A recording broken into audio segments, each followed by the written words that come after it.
Okay. So, good evening, friends. Welcome to CSDS. As you know, we are gathered here to celebrate a wonderful book, English Life. The book is here, book is outside. Have a look. There are many good things about this book. I'll leave it to Professor Orsini to tell you about that.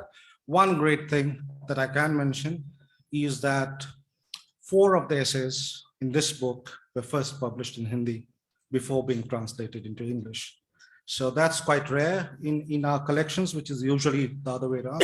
So I'm very happy that Ravikant and Professor Orsini managed to find these essays and have them translated.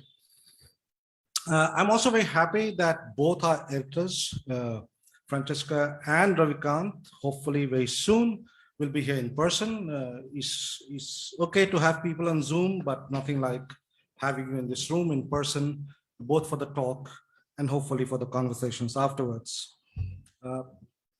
We have a wonderful panel. Professor Ayesha Kidwai, Avinash Trisha Gupta. I'll briefly introduce them. There's only one note of regret. The official chairperson for this event, Dr. Baidik Bhattacharya, can't be with us today. So I'm standing in his place. So bear with me for a little more time. I'll just introduce the speakers and then move on, and then Professor Orsini can conduct the proceedings. As far as Professor Orsini herself goes, very briefly, she needs very little introduction. She did her PhD from SOAS. She's also studied in India at Central Institute of Hindi and at JNU, author of numerous books and co-editor of numerous others, most famously Print and Pleasure 2009. So the reason we are celebrating today is to celebrate this latest co-edited volume, English Life. Professor Ayesha Kidwai is a professor of linguistics at JNU. She has been a visiting professor at several leading universities in Europe and USA and was awarded the Infosys Prize in 2013 for her exceptional contribution to the field of theoretical linguistics. She serves on the editorial board of several publications.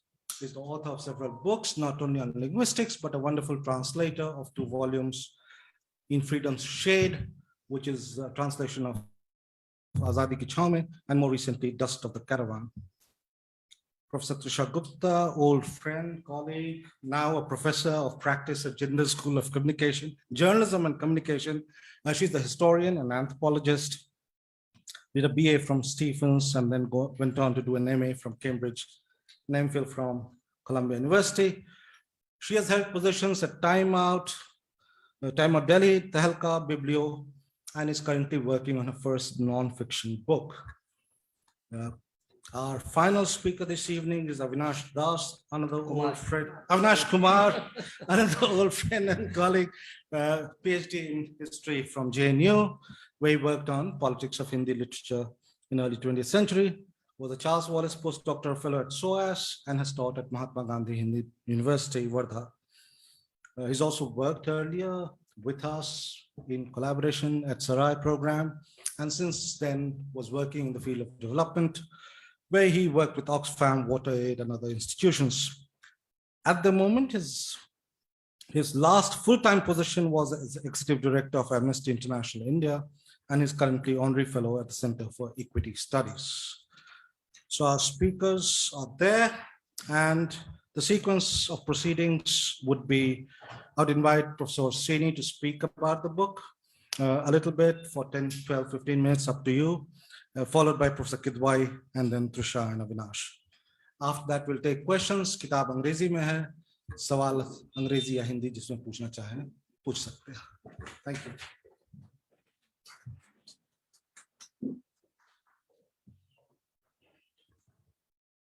नमस्कार, सबका स्वागत है. और आयशा को thank you Ayesha कि आप हमारे बीच में हैं. तो मैं वैसे अमूमन या तो हिंदी या तो अंग्रेजी में बोलती हूँ, इंग्लिश में कभी-कभी बीच में आ जाती है.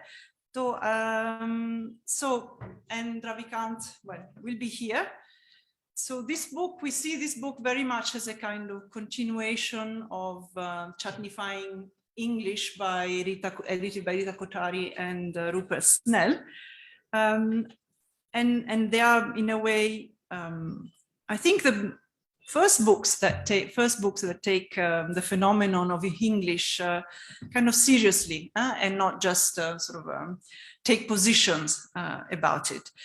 So why English? So I want to just make 3 or 4 points about the book and hopefully introduce as many of the chapters and writers who are some of them here, in fact, and maybe can intervene and make their own points. Akriti and Vineet are here.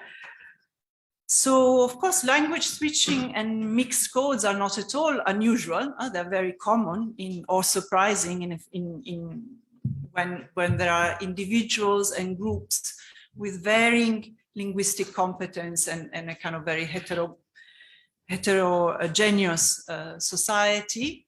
So nor is it a new phenomenon. So if we look back and in Chatnifying English, Harish Trivedi in the introduction gave some examples from Akbar Ilahabadi or from Rudyard Kipling. So there is a long tradition of mixing that we could call English in the colonial contact zone, but of course, we can think of even earlier.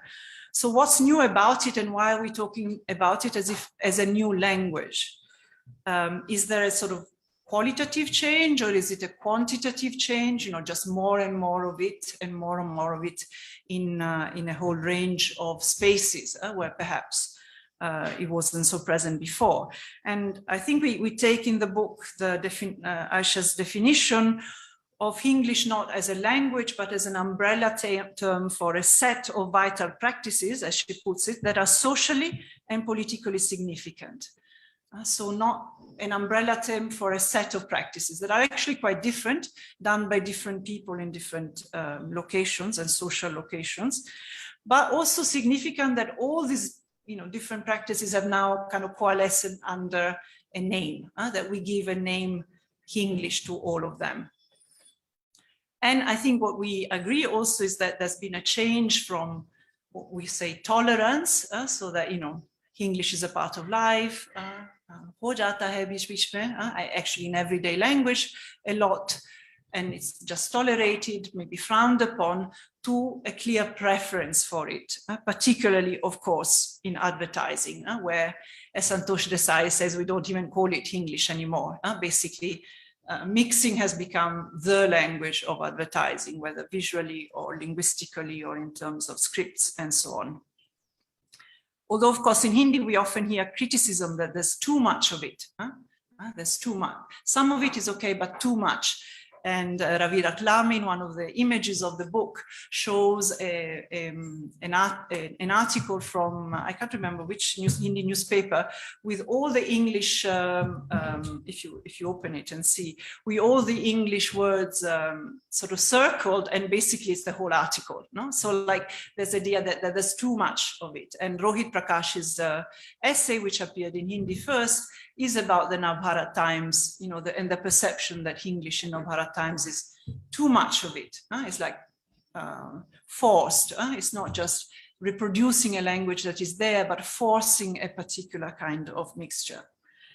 And of course, your own Abhay Dubey, in a conference, in a workshop that we had at, here some years ago, voiced the very common perception in Hindi of English as a Trojan horse of English, who is used to come, who will to come and subdue and conquer and hollow out Hindi. And I think it's it's not an unusual perception. So what's the difference? So why English, and what's the difference? So unlike all the many unmarked loan words like school, station, transfer in Hindi, or gherao, pakka, jugaad, in English, English for us involves a conscious accenting. It's almost like putting inverted commas, quotation marks around words and phrases, drawing attention to the particular way in which they're spoken and the meaning, so often ironic, often citational, often quoting something else that they're meant to convey in that situation. And as in fact, several of the essays, for example, Akshay Kumar's on Bhojpuri, cinema, or Ratnakar Tripathi as well. The idea, and Rita Kothari made the point also in her comments, that it's not just a relationship or a mixing between Hindi and English, but also with the regional bolis in them. So, and as Akshay Kumar's chapter shows, this mixing there can carry, in fact, quite different meanings. So if we think of English in Delhi as being aspirational, Bhojpuri English mixing, which he calls the lateralness of Bhojpuri, and I'm quoting him, he says it's a scandalizing imperative to disrupt the reigning order. So actually mixing there has a very different meaning. My second point, so why English? What is English? The second point, and this is one of the key questions of Chatnifying English, the earlier book, was, is this a unifying force? Is it something that is breaking down the barriers between Hindi and English, which of course, are seen very much as, hierarchical and antagonistic, as being, representing different social constituencies? Or does it reveal and reproduce social hierarchy, as language tends to do? That as soon as you open your mouth and say something, it'll be clear who you are, where you're coming from, how well you speak a language, and so on and so forth. So does English, diminish or sort of transcend these divisions, or does it just reproduce them? And in the various chapters of our book, we found that we don't give a single answer. I don't think there is a single answer, in fact, but we want to rather explore, we wanted to explore what mixing does and what does it mean in a variety of contexts. So technology, Ravi Ratlami, media, and very differently in different, so newspaper versus politics and radio, Vinit's essay, versus film, Rachel Dwyer and Helen Ashton, versus reality TV, Mohini Gupta's article, and advertising with Santosh Desai, language training, English training by Sazana Jayadeva, and so on. So I think we sort of go more towards the stratified, but we register that the discourse is often that of unifying. Accent, so I think what we probably introduce compared to the Chatnifying English book is an attention to accent and accenting. So not just simply languages, but how they're spoken, both individually as a conscious choice, as we said, accenting, but also accent, in fact, I think we introduce more, rather than some kind of standard Hindi and standard English, we think of, the various varieties of Indian English and English accents in there. And of course, accent is a big part of how language conveys social stratification. And through Mohini Gupta's article, chapter on the reality shows MTV Roadies and Big Boss, for example, we can also even speak of language passing, like caste passing, where speakers perform linguistic acts in order to be perceived as belonging to a different social category. After all, that's one of the things you can do with language. And then, as she shows, the compares often mock contestants. They prod and says, oh, but that doesn't seem like your accent. Are you putting on? And that becomes a way of saying, are you pretending to be somebody you are not? While, of course, language is a very big part of, and language training, of trying to become somebody else. And in fact, several chapters in the book discuss accents. So interestingly, Sazana Jayadeva's chapter on English Coaching Institute in Bangalore, she notes how accent is very important, but it's not in terms of arriving at some kind of unmarked or some kind of, high English British accent or international accent at all. It's really rather good English is about using an accent that is commensurate, that is right for the situation you're in. So it's a really interesting argument and chapter. In my chapter on Anuja Chauhan's novel, The Zoya Factor, I think of Zoya as the good English speaker. And who is the good English speaker? Somebody who has the broadest range of competence. So not one, not particularly one, but can do the whole range. And is able both to get the subtle meanings of every code and register, but also to modulate her performance to that particular interaction or situation. Interestingly, instead, by contrast, the chapter by Rachel Dwyer and Helen Ashton on accent in Hindi films, and they examined a close reading of Yash Chopra's Jab Tak Hai Jaan. So Helen Ashton herself is an accent coach, so she has a real, professional ability to detect and analyze accent. So they show that even in a film like that, where accent in a way is part of the story and very much part of the characterization, the actor's accent vary constantly within the film. And the argument they give is that in Hindi films, the star's voice and the star's accent is more important and interferes in the character's accent, so that the star, the actor, come in and out of the character, because the viewers want to hear, Shah Rukh's voice. They want to hear that character voice, but they also want to hear their voice, his voice. My last point is about the value of Hinglish, and I think this is something that both Santosh Desai as well as Vineet talk about. So Santosh Desai has this wonderful phrase: Hinglish makes language valuable, and I think that it's a phrase that encapsulates how the rise of Hinglish is connected intimately to the boom in consumer goods, services, media, and so on after the liberalization of the 1990s. And Vineet talks about, the value that Hinglish political advertorials, so political advertising or political speech that tries to hide the fact that it's advertising, on FM radio, is also very valuable. And he shows, the huge increase in the budget for radio adverts over the last 2 elections. So Hinglish works so well in advertising, Santosh Desai shows, because it's a very deliberate language. The language of advertising is very deliberate, as is Hinglish there, and it's compressed language.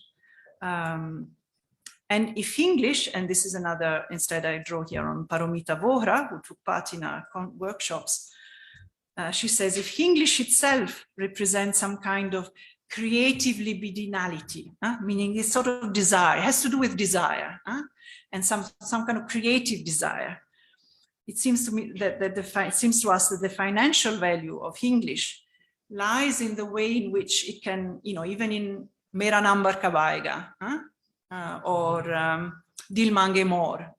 So just a short phrase that can encapsulate a whole range of emotions, desires, aspirations, and can sell almost everything, from fun to a new identity.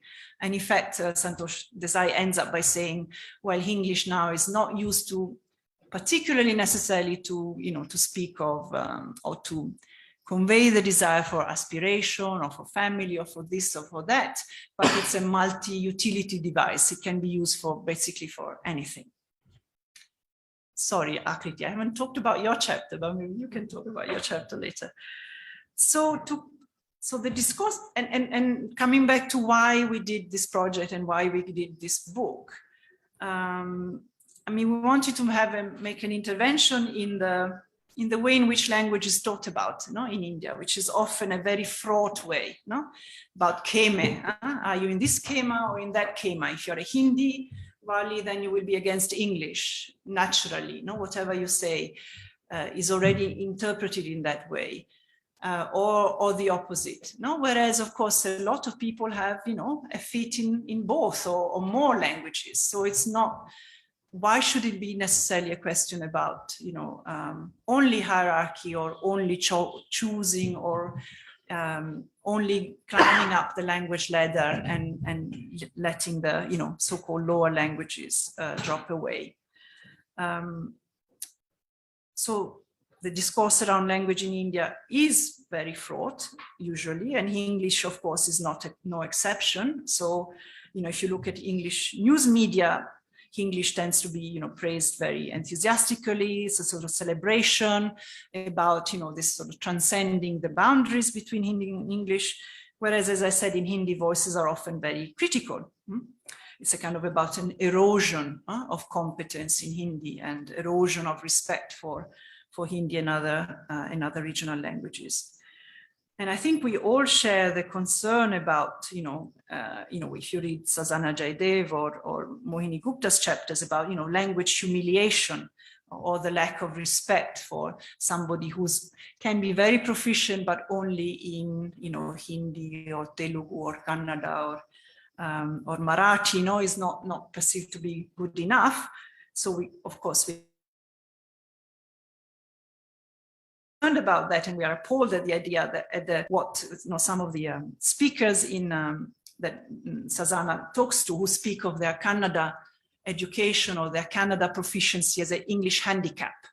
So it's a handicap that they have and that they have to try and overcome by learning English, but also by changing themselves, basically, and dropping Kannada. But we also take the view that English in its many forms is very much part, and often a creative and fun part, of everyday life. And that policing everyday language, so saying, too much, we shouldn't do it, only this much, is never a good thing, and also is, as Ravikant would put it, an enterprise that is doomed to fail. So let's not think about Hindi and English in this kind of, normative way, that this much is fine, here is okay, but not there, but sort of try and understand the many meanings that it carries. Thank you, that's my bit.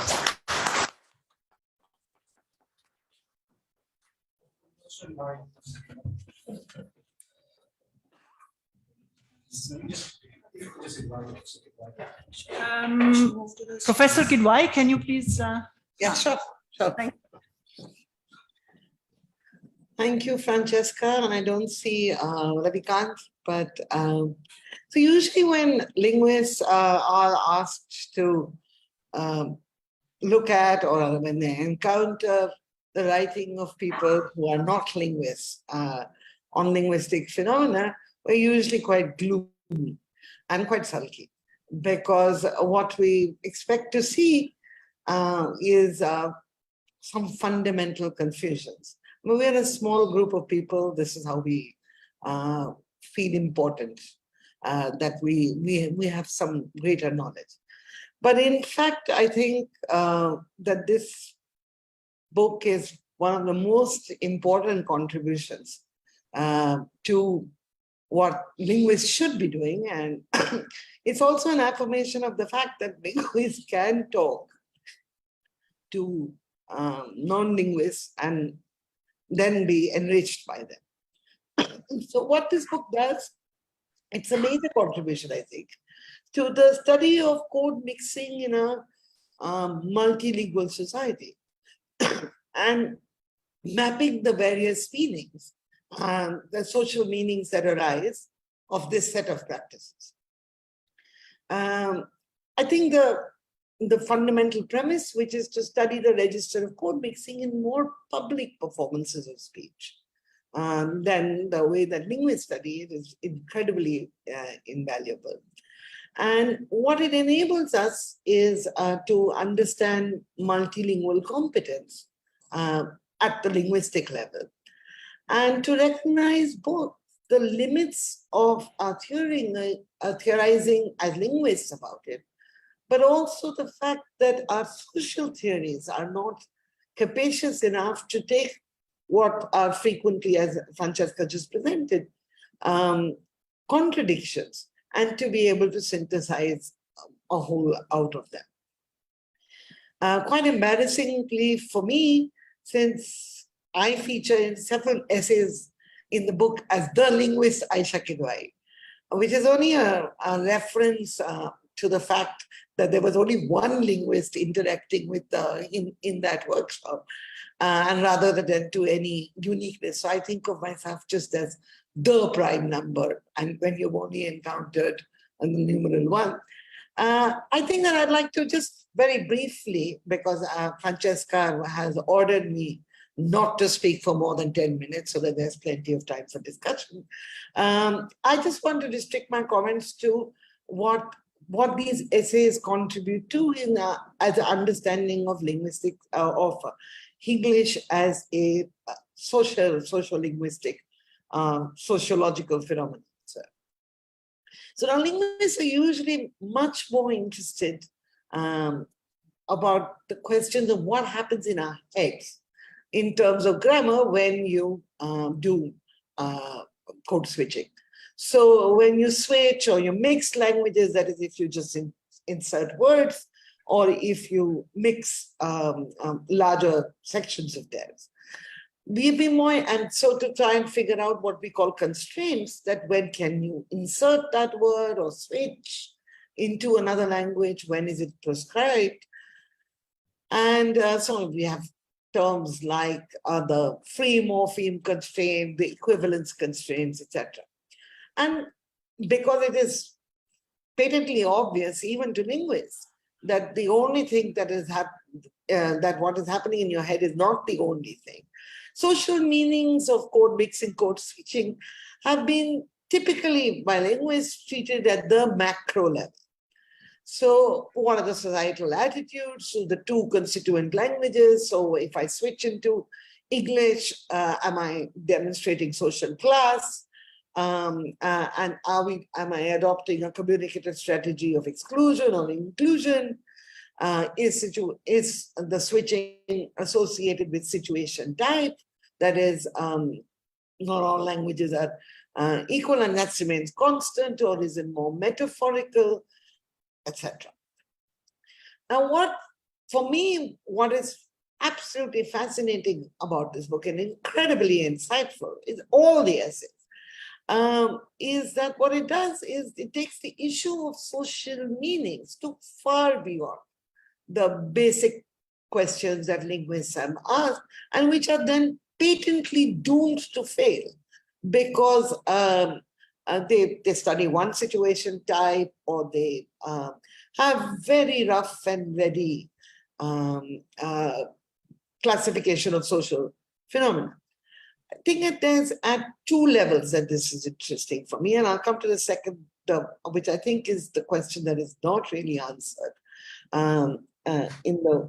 by this particular study, and therefore I'm looking forward to a English Live too, not written by linguists, is the question what Asif Agha has called enregisterment. That is the will to English and the existence of this variety or a process which is called English, is it in undergoing a stage of enregisterment? So what Agha means by this term is that what it does is indexes stereotypic characteristics of particular interactional roles and of relations among speakers. And so then it becomes a register. Now it seems that both Francesca and Ravikant in the introduction, even while acknowledging it as a process, what they do is they think that it is emerging as a stable sociolect, which perhaps the default language of metropolitan youth. So they essentially are going with a enregisterment view of, and that perhaps is the one truth of it. But as we've seen that, and that of course then can be deployed as has been shown by all the essays to encode a variety of social attitudes. But I think that the essays, which are all beautifully written and extremely, and I think that's just a wonderful book, that what we get is a more complex and slightly more contingent view of the social meanings that emerge from English. So they think, many of the essays think of English as a process, not as a unitary language. One striking feature of a large number of the essays is that when you think about, when the writers think about English and Hindi or English and Bhojpuri, they don't think only about those two languages. Of course, we had that instruction from Rita Kothari's earlier volume, but it tells us something about what it means to speak multiple languages, something that linguistic theory, and I think generally we struggle to capture in any theoretical paradigm. That when you think about your linguistic practice about one language, it's like all the entire ecology of your languages comes into play. So it's a bit like what Bhartrihari said about the word. Said that the word is like a lamp. When you light it, it not only reveals itself, but the world around it. And that's the feeling that I constantly got through the essays. Oh, what some of the essays do is tell us that this is, one reason why they're calling it a process. So, for example, the Ratnakar Tripathi essay says that, that this might, in fact, this process might be not just a stage in the life of Hindi. So that if a register is being formed, then the goal has not been achieved. And are the multiple meanings that we get, the social meanings arising just from that. So right now it extends to almost every aspect of interaction. So is one direction of change for stability to be restricted to a few metaphoric or situation types. Santosh Desai says that English creates the space for new things to be said. So it makes language ownable because it doesn't carry the, speaking in one language for a monolingual speaker, for a multilingual speaker, is to carry the entire weight of tradition. So perhaps by this act of fragmentation of languages, you create a new idiom which doesn't require perfect knowability in knowingness rather in each of the languages. And I think that's actually a native speaker's assessment of their linguistic ability. So this reminds me of a question that, I was part of many years ago, 25 years ago, of asking of a project which asked, who speaks Urdu? And the vast majority of people, and this was done all over India, but it was done in UP and Delhi, and it was Muslim people were a large number of respondents. And the answer that just kept on coming back was Mili Juli. No, Urdu is my language, but what I speak is Mili Juli. So that there perhaps that rather than looking at its newness as a new register, that one should conceive of this as that, in a multilingual society, these languages are old, that the process is old, even if the form is new. Another suggestion from Ravi Ratlami is that the process of English, it creates a space for regional languages to Hindi to find expression, which I think relates to the fact that, what the process does is mix various languages, fragments of languages, so related to the other. Okay. It is also a new kind of Hindi. In fact, I think the article, Akriti's article talks about, it's called the Nai Wali Hindi. And so on. I mean, I could go on. I think each essay here points to the fact that the enregisterment process It's certainly, there is a process, there is a meaning, but this register has yet not formed. And what is the strategy then? I mean, is it to stay back and say, let it happen? And that brings me to my final point, that a lot of these, the very public forms of speech that we've looked at are actually performed speech. So the speech or writing.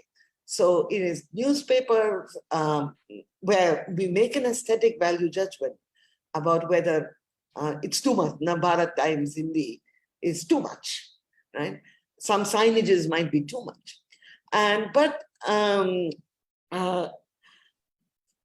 how much of this is manipulated speech? And I don't mean necessarily manipulated as a negative context, but it is true that these, I mean, what we see through the book in various essays, the historicity of this, Ravikant's essay on Hindi cinema says, well, you know, this was always there. There was always some code switching. So by naming the beast, are we, and by the active intervention of the internet and by the publishing houses, by advertising, are we creating something which is a register, which in itself, which wants to become a register? And certainly right now, contemporarily, some people are hanging on to it. But there is also aesthetic attachment. And the absolute final point, some essays do make a distinction between matrix language, Hindi, English, and matrix language, Hindi code switching. But I think that that's one direction that one should look at in the future. So is it matrix language English? Years ago, a student of mine, when looking at the early, the 2000s, looking at FM from the 2000s, and what she found was that there was a very interesting phenomenon that everything that was said into English was immediately, next utterance, translated into Hindi. So then, there was a particular creation of that variety, the Hinglish variety, which was not going to be completely intelligible, and therefore the translation. So that the historicity of the phenomenon needs to be investigated to see how much of manipulation, and that in all public form of speaking and writing is a manipulation, but that whether this through the advertising and the journalism industry, how much and in the cinema, where accent doesn't seem to be playing an important role, it's dialectal varieties in terms of speech. So thank you very much for it. I mean, I hope I haven't taken more time than Francesca ordered me to, and I'm sure there will be a really wonderful discussion. Thank you.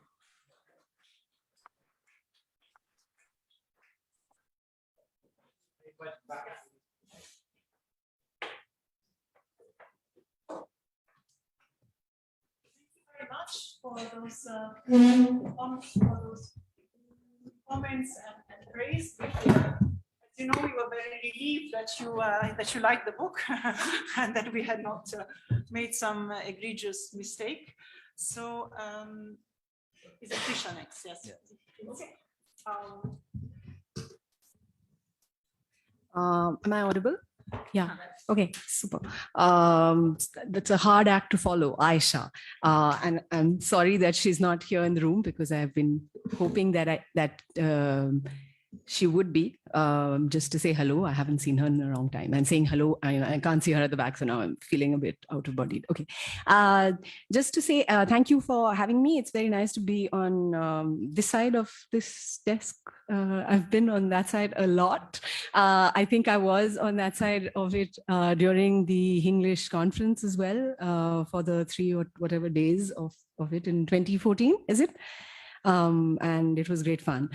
I want to say, and a corrective before I start, which is that I am indeed these days a professor of practice at the Jindal School of Journalism and Communication, but I'm not really sure I'm a professor. Please do not address me as professor. It's very worrying. I am a journalist and I was trained in history and anthropology, but I did not become a historian or an anthropologist. I am that something somewhere at the back. But yeah, okay, all of those disclaimers apart. Okay, I want to say that the book is indeed, as Ayesha says, and as everyone who will read it will know, or even if you have been part of the conversations around it, is a scintillating set of essays. It's actually really various and comes at the subject from a multiplicity of viewpoints and a multiplicity of I don't know, locations as well. I think linguistic locations and cultural locations and so on.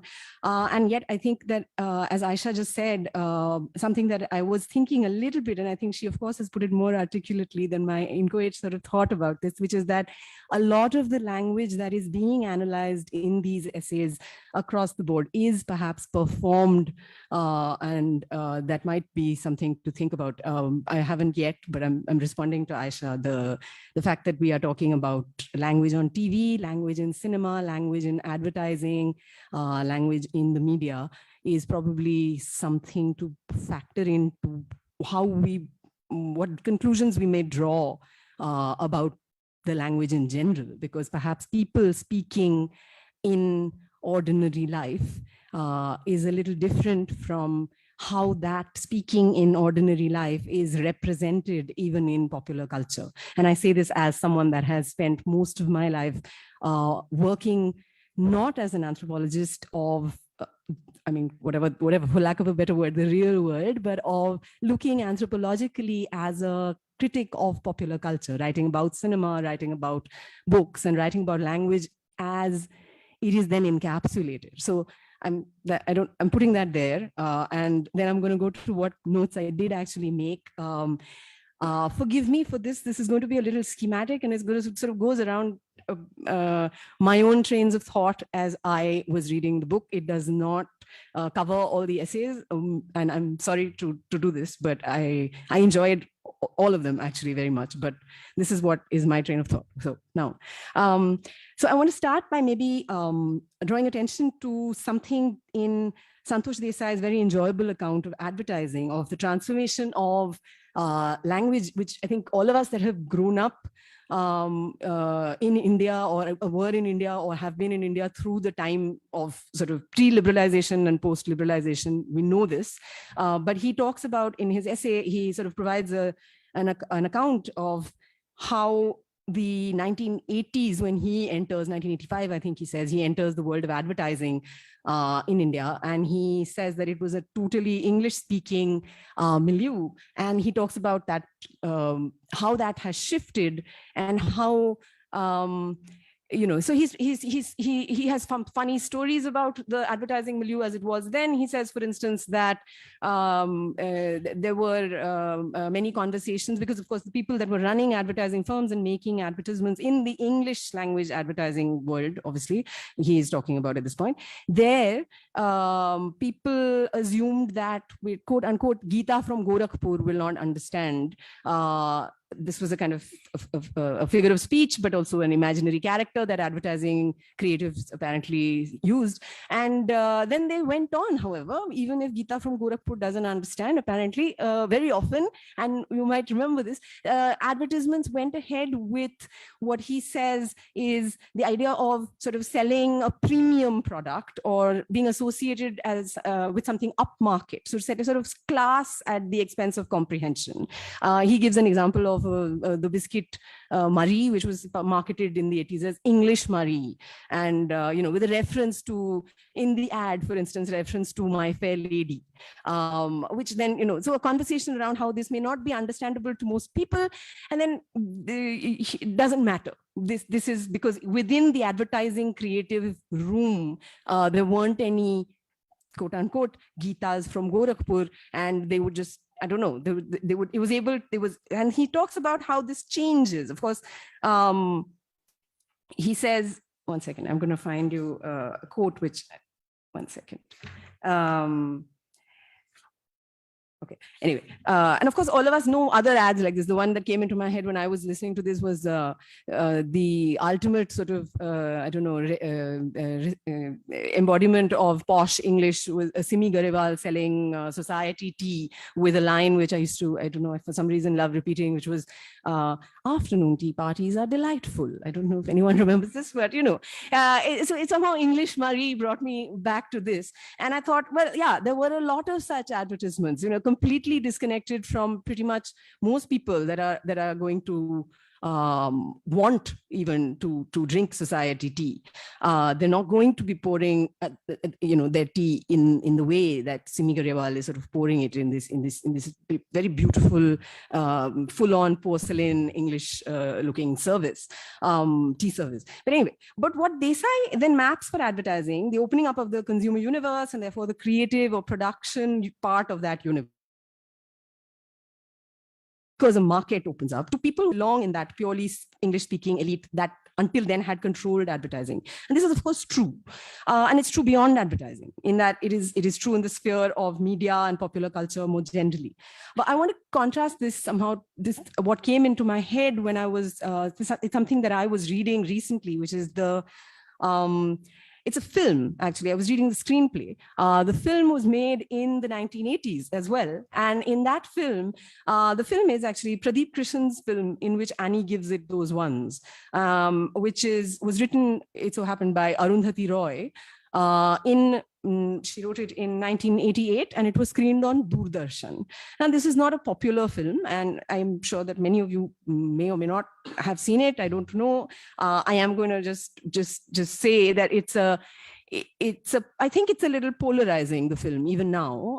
A lot of people that have grown up in Delhi University, certain kinds of colleges, may have a great and deep nostalgia for it, for good reason, in that, and Roy's script, because Roy's script was based on her own experience of studying at what was then the premier institute of architecture in the city, SPA. And she, in fact, wrote an introduction to this screenplay, which was published by Penguin in 2003, the edition that I was reading at least. And she says that her primary concern when writing that screenplay was to capture the English that they spoke in college. And getting the she says, getting the language just right. English as she is spoken by students in Delhi University was to be one of the main characters in the film. English as an alloy, melted down and then refashioned, soldered together with Hindi, occasionally even a little Punjabi, to suit our specific communication requirements, by which he means as college students in SPA. But the other thing that she says in this is that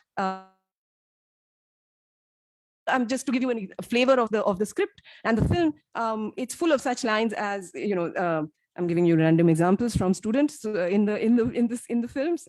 So Sale submission nahi karna hai, and then yes, I'll just topo some Purana thesis.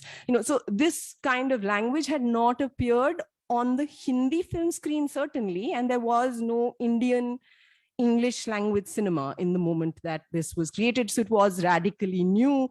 And the reason I bring up Annie actually after Desai is to say that here it is somehow this mixing that she produces. She recognizes it in her 2003 introduction to it, that as being an elite clubby endeavor. She says, I quote, "Even as I was writing the script, I knew that it would be perceived as a clubby, spoilt thing to do. It was an enterprise that deliberately and almost by definition excluded most people and most of, quote, the market, never mind the masses.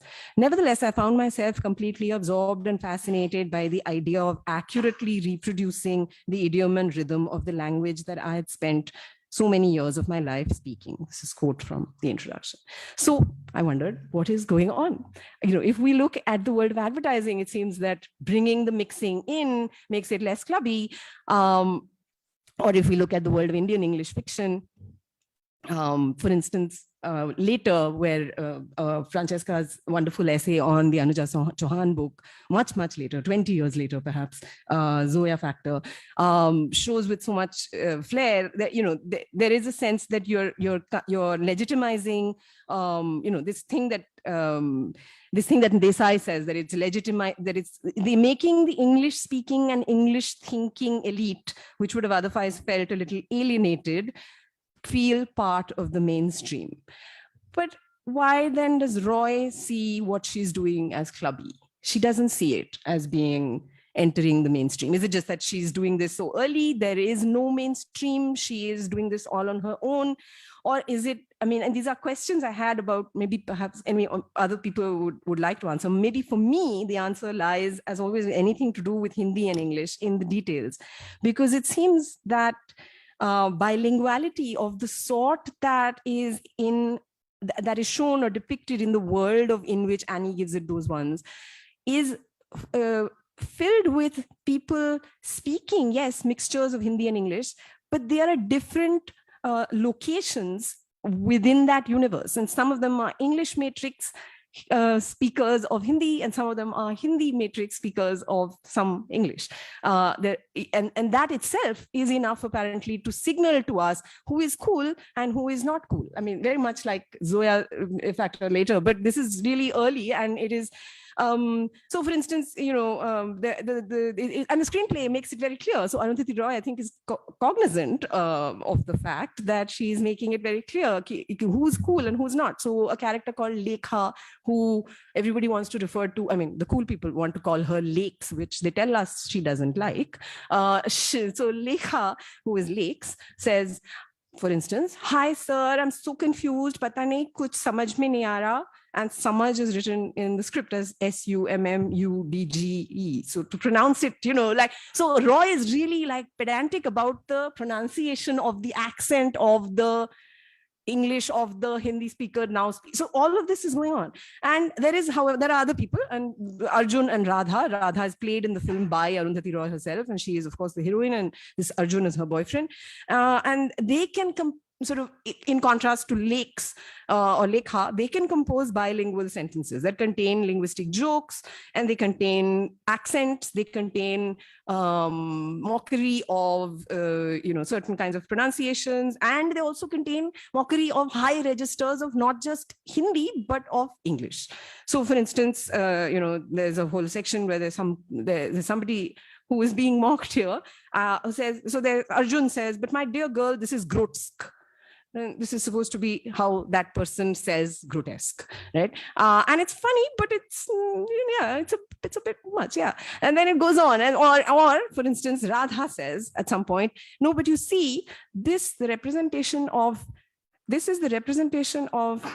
Jisnu Kende ne Dvandatmak Bhautikvad in the subconscious psyche of the petty bourgeois." Correct me if I'm wrong. Correct, like that. Yeah. Okay. This passage strikes me almost like the obverse of something which maybe all of us are more familiar with, which is, I don't know, Amitabh Bachchan in the Anthony Gonzalez song. It's at that level of ununderstandable set of words put together. But of course, we have been, even if we are Hindi film watchers, if you have some you're conversant also with English, you've been brought up to think of that song as nonsense verse, fun, but gibberish, right? Here, of course, it is that set of words is being used to illustrate, I don't know, authority over both languages, many registers, etc. So I feel like there is no way that we can escape, much as I would like to. I feel like we cannot escape hierarchy between Hindi and English, even in its okay, I'm going to try and come back from this quickly. So it seems to me that not very much has changed even since this Arundhati Roy script moment, or since Santosh Desai's claim that everything has changed in advertising. Yes, it has perhaps, but in the hierarchy of languages, English still rules, I feel like. And you cannot be cool if you only have a command over Hindi. I mean, you should assume, as the book says, quotes around everything I'm saying. I do not mean you cannot be cool. I mean, it is perceived in most parts of in the Indian universe that you cannot. I find very useful here Ratnakar Tripathi's essay, for instance, where he has this schema where he lists a whole set of different social situations in which English either begins at the Hindi end and is then used if you're a Hindi matrix speaker and the reasons why you might add English, and the other way, which is if you are an English matrix speaker and the reasons you might add Hindi. And I think all of these exist, but again, I feel like there is very much a hierarchy in the way that we judge them, depending again on our place in that hierarchy. Sorry, this is a bit confusing, but it is how it is. It seems to me though that even as the mixing of Hindi and English has come to be since the 1990s, a much more frequent occurrence, to the extent that pure Hindi and pure English may now sound, as Tripathi says, like an artifice quote used by the pedant and the language expert. There is still no neutral ground even within English. In fact, perhaps there is none outside English either.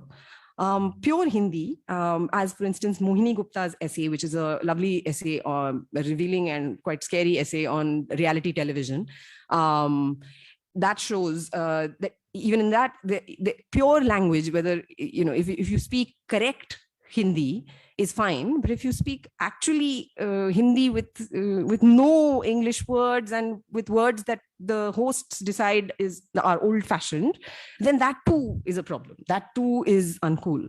I want to, given I've spent too many years watching too many films, I want to add another film, which is a 2022 film made by a 23-year-old filmmaker. This is his first film.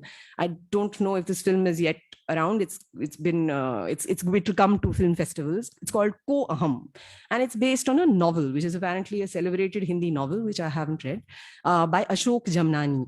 The novel is 2007. The film is just made and is traveling to film festivals and so on as we speak. In that, there is a Hindi-speaking protagonist. The different kind of college atmosphere. The student is comes from a village to a town on the banks of the Narmada to study philosophy. We don't know the name of the town. It seems like it's a very small place. And it isn't Maheshwar. This I can say because that's the only town on the Narmada I have been to. वो नहीं है. But बाकी कौन सा है ये मुझे पता नहीं. But उस college में जब वो आते हैं, he goes to live in a landlady's house. That landlady's daughter is also in his college.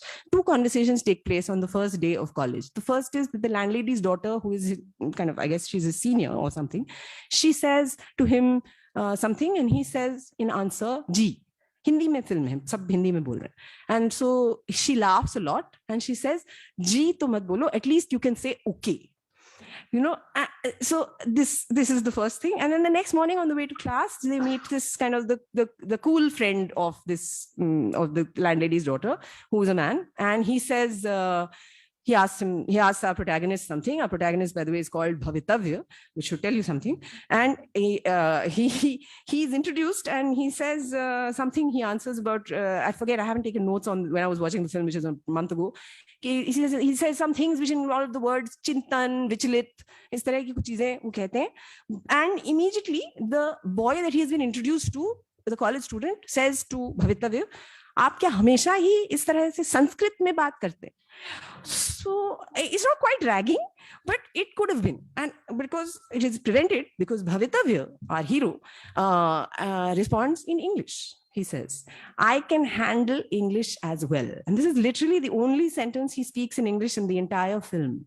But this is what he says: "I can handle English as well, लेकिन मैं अपनी भाषा बोलना पसंद करता हूँ."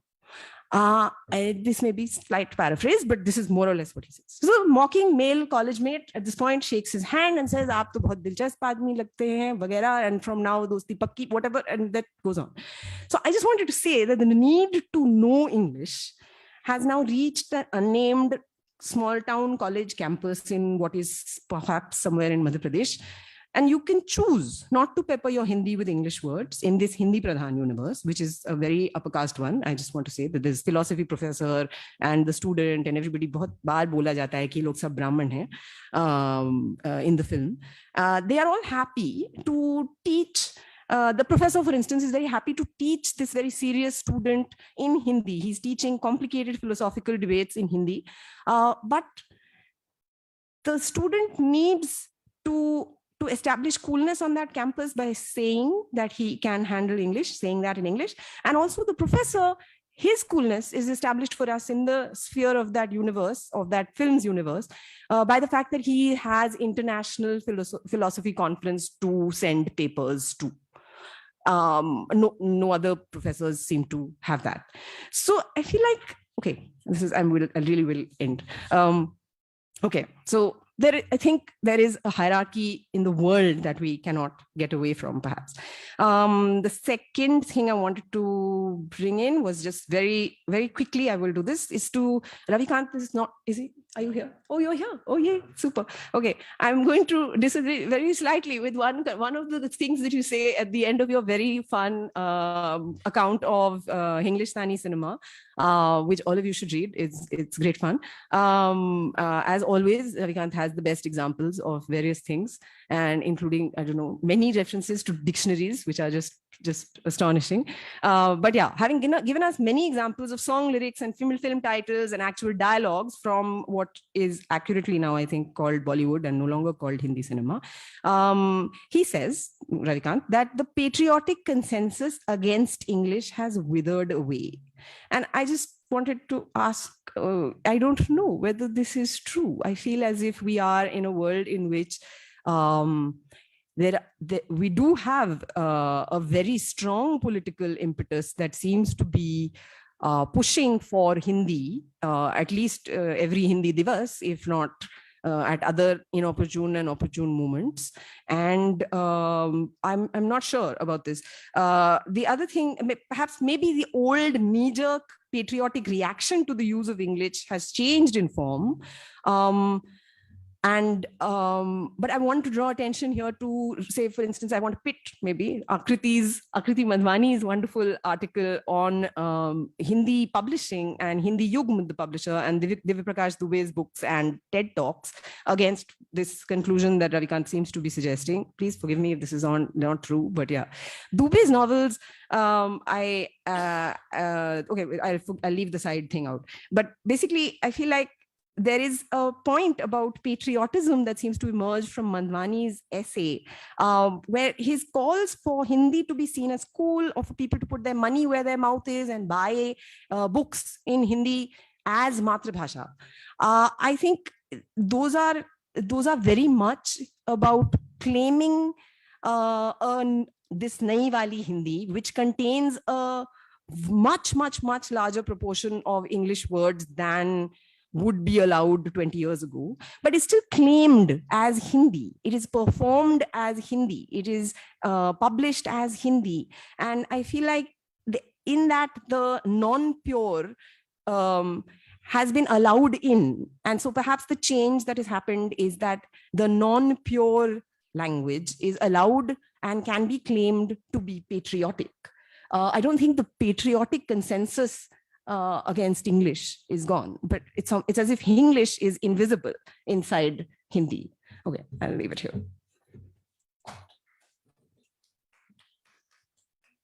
Thank you very much, Trisha, and over to Avinash, and then maybe we can open it to questions. Thank you. Yeah. Thank you, Francesca. Thank you, Ravikant, Avdendra. Yeah, just taking a cue off from Trisha. It's almost like coming back to CSD as an alumni after 15 years. So thank you for inviting me to this place. Having said that, I'll start with 2 or 3 caveats again.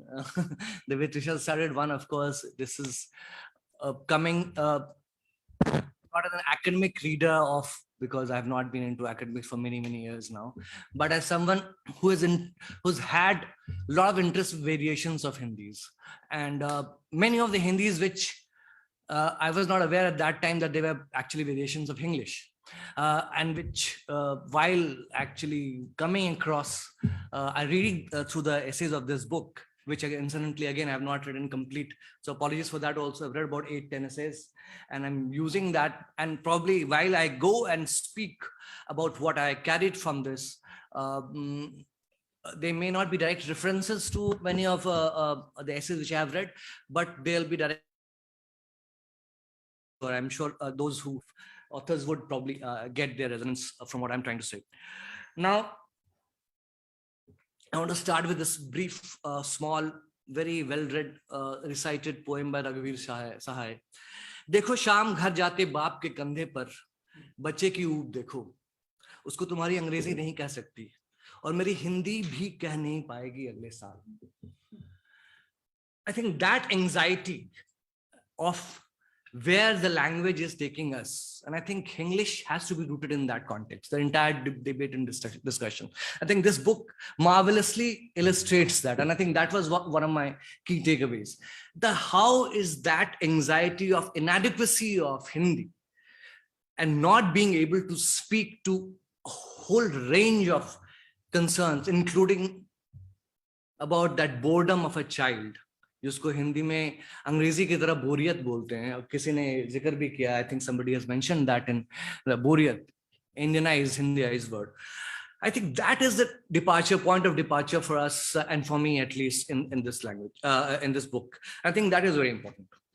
Now, the question, however, is English or its many variants are able to address that? And I think that will be another point of departure for us. And I think this book tries to address some of those questions. However, I'll just begin with some broad understanding of what I could get from the book so far. That one, while there have been multiple experiments with English pre-90s, but English predominantly is a phenomenon from 90s onwards with the globalization and market. It has, of course, its rights on the back of the market. It rides on the back of certain kinds of consumer class emerging. It rides in the back of multiple fluidities around identities and locations and so on. Of course, technology.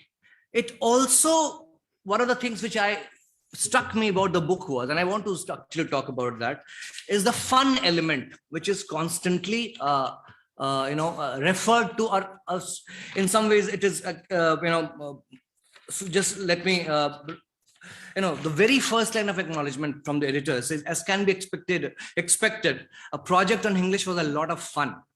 And we all, it starts on that, which is important and which I found very significant. If you look at the titles of many of the essays, it gives you that flavor. One whiskey and one masala dosa, the many meanings of English and advertising. English is cool, yaar. Not too nanga panga, variety mixing and stratification and English chicklet. Hindi hai hum publishing, of course, takes off from a slogan by a song. Hinglish-stani cinema. I do fatafat constipation with Goras and tip-top Gora English, which, of course, they say by Helen Ashton and Rachel Doyle and so on. English signage and small. No, of course, this is Ravikant's essay, and then English FM kuch political ho jaye by Vinny Dano. I was very actually intrigued by this, but I found it very significant also that there's a lot of celebration of what is actually happening around with the coming of English and its many variants. And I think this book tries to speak to this phenomenon of English in that language and address that. Now the question is, what is this celebration for? And that's my second question. Is this a celebration for actually an attempt to address all those anxieties which Raghuveer Sahai was talking about in his poem? Is this a celebration for English, for a range of subversions which English is trying to actually address through its language? Or is this also a celebration and therefore actually talking, but is this also a celebration for a kind of, and that is a very, very interesting question where I find the book is trying to struggle with its two dominant strands, is when it speaks of that we are still taking the line that it largely is a site of social hierarchical reproduction. Now there are these two tensions within the book, which I find very interesting also. And I think this book is trying to struggle with that. How much do we celebrate? How much do we actually keep a sharp eye on what is happening through this English? I think that is the tension which we need to look at. One of the other things which it does, and through series of essays, Ratnakar Tripathi talks about it, Ravikant, many others, that I recognize in the editorial says, piece says that they also recognize English as a process.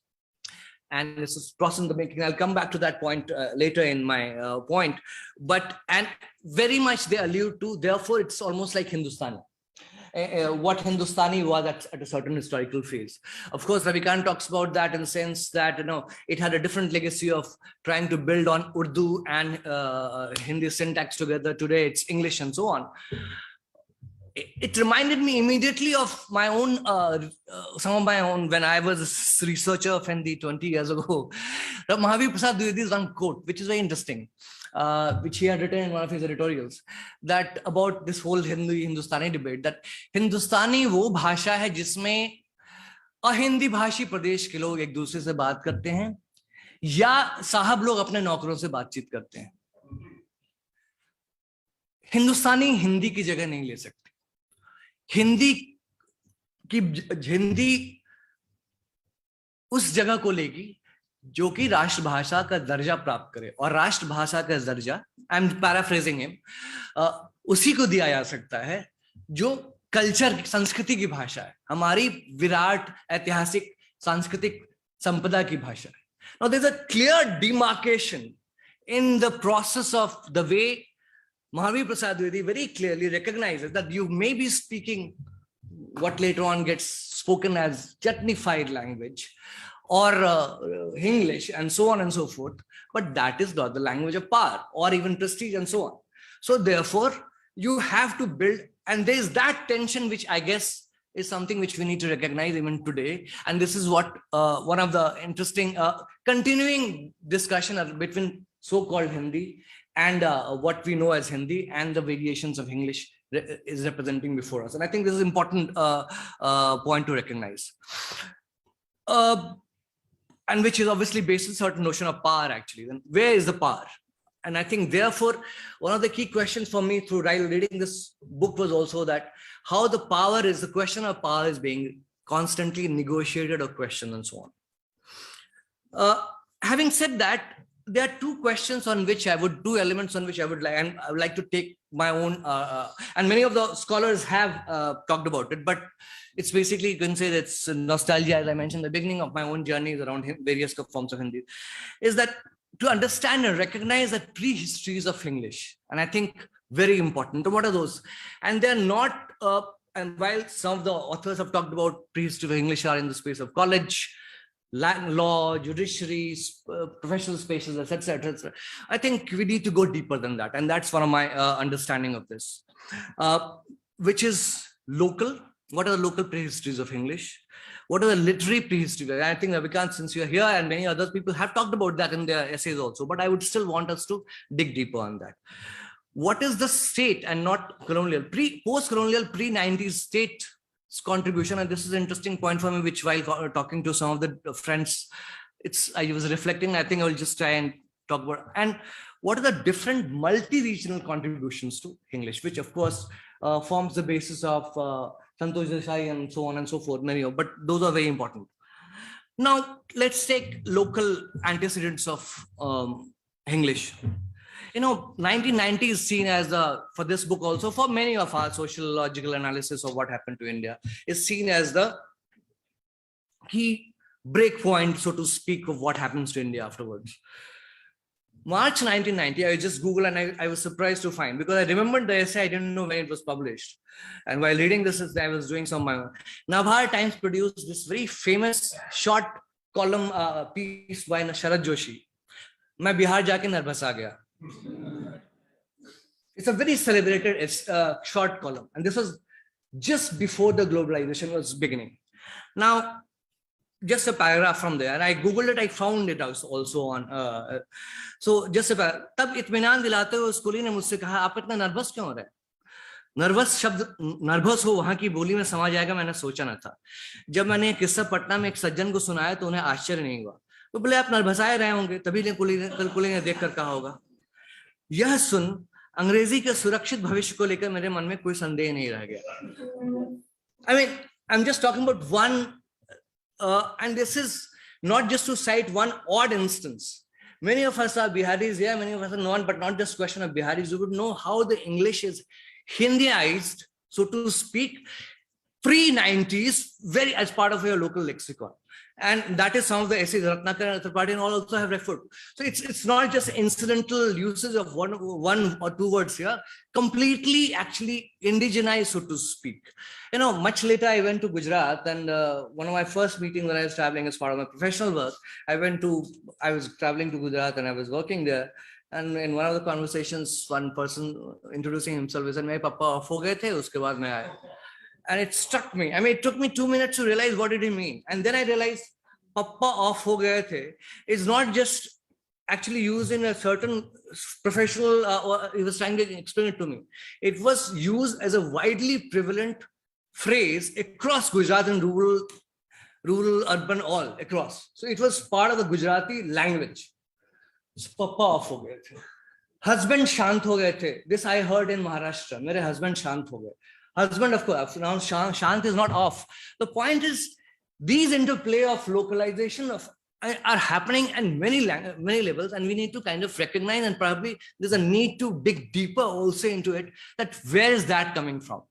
Now, one can speculate, and I will come to that in a moment, but I think one can speculate. One is, of course, as many of you in your essays have mentioned, that they are state intervention directly, state as an educator, state as a lawyer, judiciary, state as revenue collector, state as modernizer, and so on and so forth. So state is, and therefore it's important that it's coming from many of those. But what is it that therefore an illiterate or those people who are don't have even direct exposure to those kind of institutional spaces for English get out of that, and they actually make it part of their vocabulary? Now, coming to literary antecedents, again, Ravikant, you've talked about Manosham Joshi and Tata Professor Festival. I want to make again a larger point here. It's not one odd novel. If you look at, and it's not just one author, but there are certain authors. If you look at the entire oeuvre of Manosham Joshi, and Tata Professor Festival comes much later. His more celebrated novels, Kuru Kuru Swaha, Kasab, it's amazing riot of playing with English with multiple languages and not just Hindi. There's Mr. Tirkha, Mr. Talati, and they both speak two different kinds of English in the same space, which you refer to in Zoya Factor. This happens in 80s, 88, 87, 80s when Kuru Kuru Swaha is being written, and Kasab, full of these interplays. Ano meaning su. I know Mr. Talati, and then this becomes a big significant line from, but let me go back further. Renu is a master player of this. Bimal Mama, many of us would probably remember him not just as a character sketch from One Tulsi Ki Gandh, that was the book. But because he's a real character, but he appears as a very interesting character in Parti Parikatha, where there's this character who is seen as half mad, who loves experimenting, just like Tata Professor characters, with mixing Hindi and English words together, Dimag Krishi. And people say, what is Dimag Krishi? Similarly, in Malayanchal, you'll find many of these experiments happening. So what is interesting for me is that how some of these writers are actually building that localization, which I referred to earlier, into their literary register, and by bringing these different elements. I think it's very important to actually, there are standard experimentations with Hindi and English also. Nagarjun, Chandu मैंने सपना देखा, चंदू मैंने सपना देखा तुम तो बहुत बड़े डॉक्टर हो, चंदू मैंने सपना देखा तुम ड्यूटी में तत्पर हो.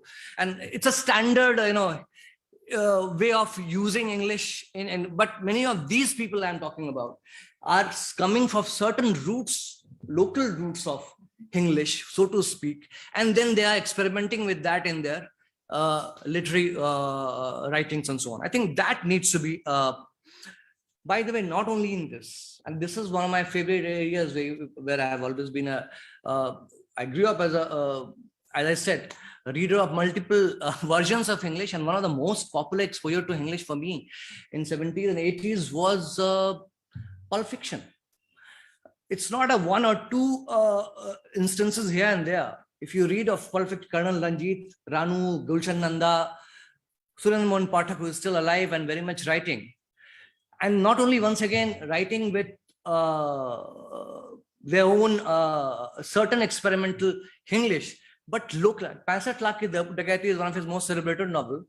Punjabi and English come together so beautifully in that, and in a Hindi so-called novel.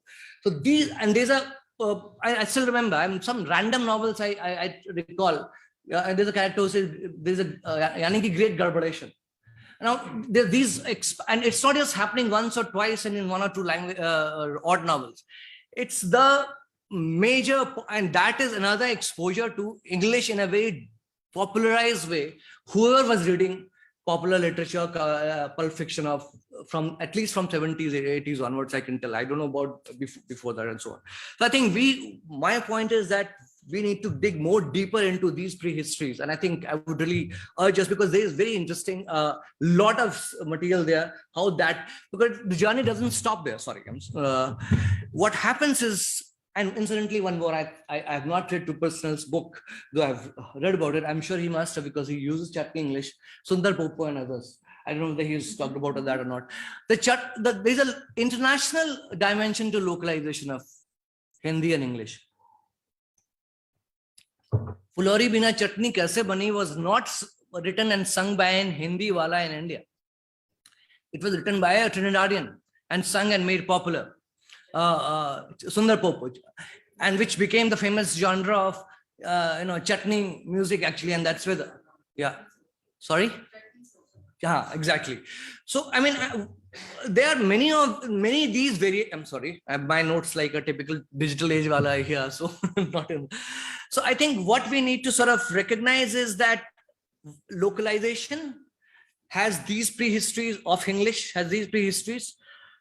What is now happening and coming back to present is that ways that localization, having arrived through this entire very interesting documentation of in today's whole range of registers in today's post-90s, where is it headed? And once again, I was just reflecting, I think it's interesting that where it is headed is a question which Ayesha Kidwai was also talking about. In some senses. And I think one of the things which I would really be interested in to look at this phenomenon of suddenly this is, thanks to OTT platforms, etc., massive plethora of series like many of you would have seen and popular is small town stories now. Return to the local, so to speak, panchayat or villages, Gullak, Ghar Wapsi. Ghar Wapsi is almost apocryphal, that you have done your bit, you have made your million, now come back, let's go back. And it's also, actually, it'll be worth exploring, is the market also returning back in its now that metropolitan cities are getting saturated, and now that you're going back to smaller, medium downtowns and so on. What is happening, and in these spaces also, there's a lot of language experiment which is happening. And so how do we document and see that process? One last point I want to make before some 3-4 questions, and I'll shut up, is this, once again, another very interesting area of cinema. I know that people have talked about cinema, many of the authors and all have talked about cinema and multiple variations. I think what is very interesting is, once again, to look at this whole localization in cinema. I mean, it's not just Gangs of Wasseypur doing some experiment with songs, but an entire diction, the way with which it experiments with English in its everyday conversation. So you have that on one hand, set in the small town Dhanbad. On the other hand, you have Fukre, which is set in Delhi, but can't be fitted into a standardized Hindi or even English. It has a very regional flavor of what we know as English and so on. How do we understand these two phenomena? Once again, where are the class locations? I think it's important to actually dig deeper there, and then contrast it with a movie like Delhi Belly. Now, Delhi Belly has a very interesting, Delhi Belly again set in Delhi. And, I have my own personal, very interesting, when I saw it, like many of us, we loved the movie. It was funny, the way it plays with language, etc., etc. Delhi Belly is actually an Indianized phrase and so on, and builds on that. And then later on, I was at a friend's place and I said, have you seen Delhi Belly? He said, no. I said, you must see it.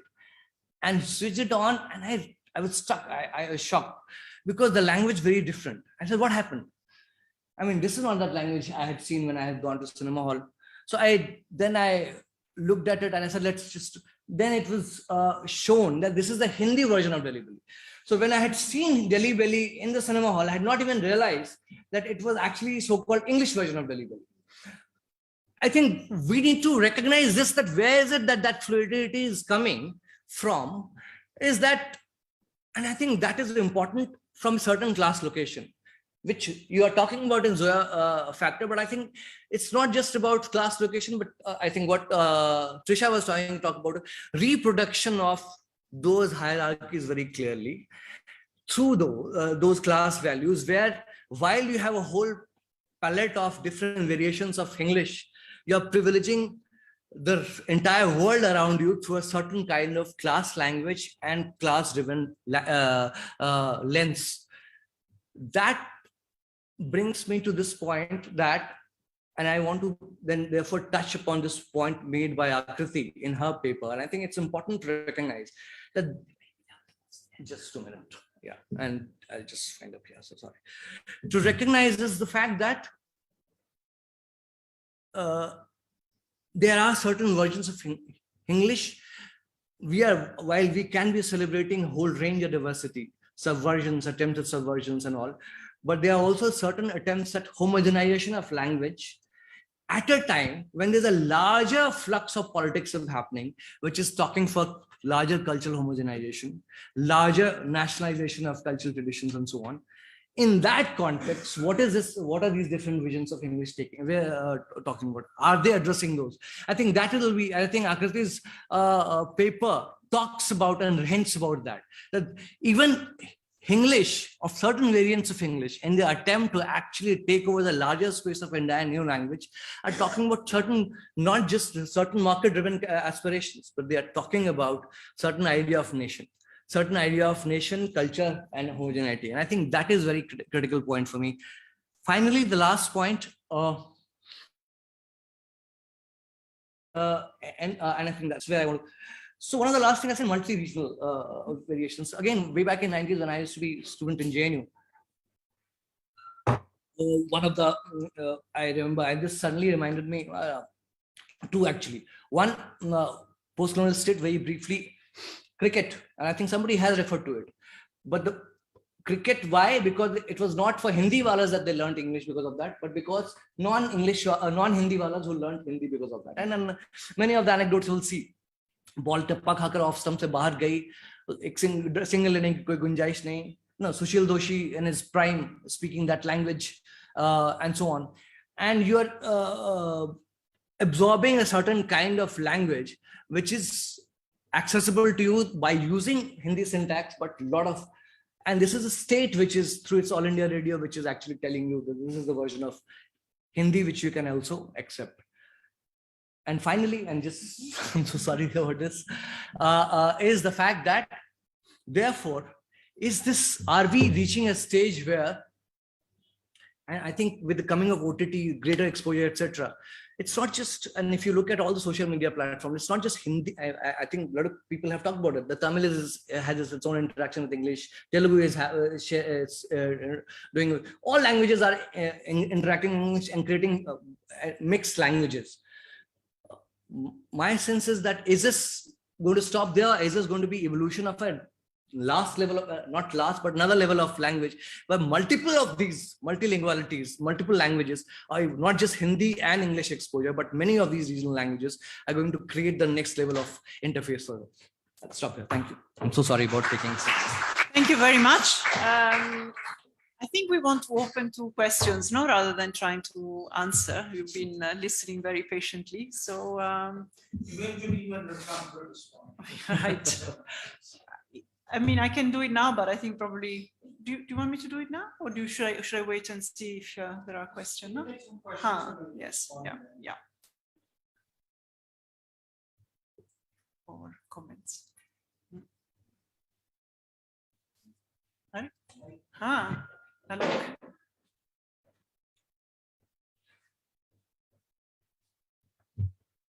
I'm sorry, I came in late, so I might have missed very much.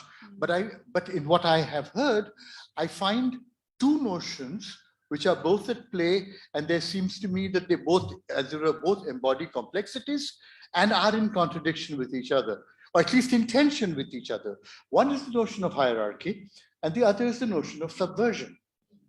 Now, in fact, in these language mixings, see, and let me quickly confess what's probably unnecessary, which is I come from a time when, as it were, using Hindi words in English and English words in Hindi was considered a sign of sloppiness rather than either affirmation of hierarchy or subversion. So, but having said that, I'm interested to know, one, it seems to me that when we talk about subversion, and I see the point of it, by the way, I do see the point of it, but what exactly is being subverted? Is it, as it were, English dominance that is being subverted? Or does the subversion actually target a certain kind of Hindi also? So one is that, and the second, of course, is that in these subversions themselves, as you said, hierarchies are getting affirmed and reinforced. So, so we have an odd kind of subversion, which is itself hierarchical. Anyway. Thank you. More, anybody else, or? Right, should I? Well, thank you very much, everybody. I mean, I think, as I said before, and I think Ravikant would agree, I think we are very much in terms of, we erred on the level of social stratification and hierarchy. So I'm a bit, I don't think we should put, either hierarchy in a total sense or, unification and no hierarchy. I think we are, but, so obviously we recognize that language, languages and varieties within languages, express and reproduce hierarchy, certain hierarchies. But I think what we wanted to say, is that I think maybe coming closer to what Alok is saying now, some kind of micro perhaps subversions that are directed both at this sort of larger entities of Hindi and English. So rather than working at the level of the hierarchy between English and Hindi as two, monoliths, thinking about how particular, of course, performed. This is language mixing across media. So we are very much talking about a performed and a created language, play with these hierarchies, in fact, not by sort of trying to assert a lack of hierarchy or some kind of utopian, but destabilize or working at micro hierarchies within them. So when Anuja Chauhan in the Zoya Factor says, has a character say, Joya ji, are aap to bade aadmi ban gaye ho. How are you, Madam Lucky Charm? I think we hear an accent of English. I think we hear a kind of Punjabi, influence on Hindi. This is supposed to be, a positive character who's also a bit, he's playing, economic games. So obviously we can't understand what he's doing and why this is considered a positive character within a scheme that just sees English and Hindi as, the two elements of a hierarchy. Something else is going on. Something else is going on that also is saying, oh, look, I think as, Avinash, you put it very, very well, and I think both Trisha as well, this making space within English for a certain kind of, upwardly mobile vernacular type. So I think he's taking a position that says, oh no, we are not this kind of pure English types who look down on all vernacular types. We make fun of them lovingly. So I think one of you also talked about, or Mozi perhaps, Ayesha, a kind of variety of feelings. I think we wanted to explore this variety of feelings where, I think often it's comedy, but it's not just a comedy of a mocking, although of course there is the mocking as well going on, but a whole range of, why is the, and I talk about my own, my own chapter, why is the Chachi, who is a vernacular type, who can, make fun of the Gore and the Australians, why is she the good character as opposed to the, smart, the glamorous Chachi? So I think there's a kind of celebration of the vernacular type of English that is made space within this English genre novel. At the same time, I very much also take, and I think that's why Akshay Kumar's chapter on Bhojpuri is so important, because obviously the story of Bhojpuri, how English and Bhojpuri mixing works in the Lollipop, Lagela, and so on, is very different from the Delhi, aspirational English. And I think, we could have done much more with it. But it was a kind of, his and Ratnakar Tripathi were a kind of recognition, and possibly the Chhattisgarh sort of context in Ravi Ratlami, that, there's a way in which media tends to center only Delhi and Bombay as where, the new English is happening. But there are all these other locations where speaking Hindi only is not, is not some quaint, quaint old-fashioned, but is normal. I mean, I did a little bit of field work in an English coaching institute in Allahabad, where the coaching institute was the only space where the young boys and girls who were preparing for job interviews could speak English, because everywhere else where they would try to speak English, they would be made fun of. So I think the location of Allahabad, which I mean now counts as a small town, like all kind of cities apart from the great metropolis, in this metropolitan imagination, is obviously very different. And the smaller towns and villages, of course, will also be very, very different. So I think my point would be that we're not trying to say, oh, there's no hierarchy, but trying to sort of introduce smaller gradations and different positions within the hierarchies. And I think, and this is a point that to me became so clear about, while doing this book and talking to the contributors, is that, often when we think of Indian English, then English is the global English, or the English as the foreign language, or English as the unmarked, colonial language, for example, British English. But English seems to come very much with this kind of centering and making mainstreaming of Indian English. So that, and what does that mean? I think also, of course, has different meanings and different connotations. But so it's multiple Hindi, multiple English. Yeah. And also the reason why we focused on media was, I think, because the majority of studies of code mixing and code switching tend to be about ordinary language, spoken language, and this sort of micro studies. And we thought that those, as Ayesha said at the beginning, those tend to then leave the macro and the social meanings and the media meanings in very broad categories. And I think we wanted instead to, again, put the media and the manipulated language and this creative, this compressed or charged language of English in advertising, in newspapers, in nowhere.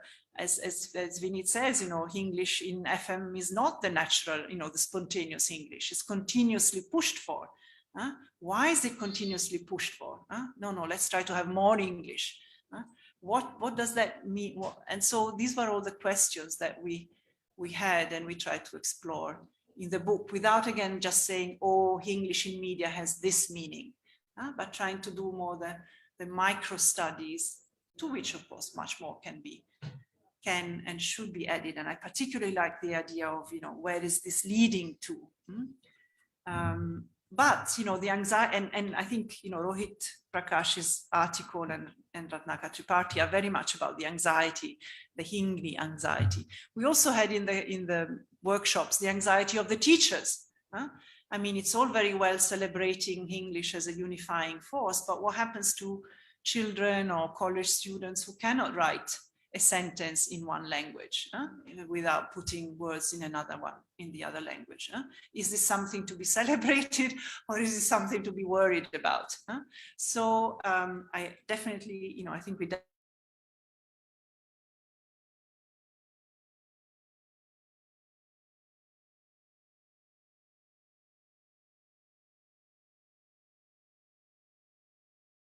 we see it as, hierarchies within hierarchies, subversion within hierarchies, hierarchies within subversion, and so on and so forth. I just wanted to make a comment about, well, a couple of things, but I'll be very brief. I think that one thing that, when we look at the pre-histories, if you want, but they're not pre-histories, recent histories of languages like Hindi, there are two aspects that need to be, the Hindi that we saw, the Hindi that Alok referred to, or from generations before this, let's say, so if you look at the Hindi generations from maybe the 40s, with the workings of the Central Hindi Commission, and up to the 90s liberalization, you're seeing a Hindi that got used and was officially presented as a Hindi that was not lexified by other stocks. So that it was one that had done a purge.